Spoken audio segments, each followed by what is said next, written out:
شروع اللہ کے نام سے جو بڑا مہربان نہایت رحم کرنے والا ہے۔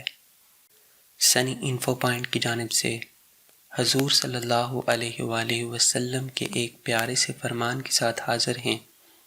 آپ صلی اللہ علیہ وآلہ وسلم سے پوچھا گیا، قیامت کے دن اللہ تعالیٰ کے حضور کون سے لوگ درجہ کے لحاظ سے سب سے بہتر ہوں گے؟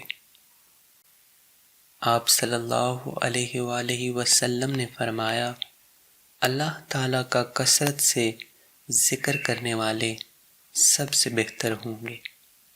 تو ہم دعا کرتے ہیں کہ اللہ تعالیٰ ہمیں بھی کثرت سے ذکر کرنے والی زبان عطا فرمائے تاکہ ہم بھی اللہ تعالیٰ کا کثرت سے ذکر کر سکیں۔ ملتے ہیں ایک اور نئی ویڈیو کے ساتھ، تب تک کے لیے اللہ حافظ۔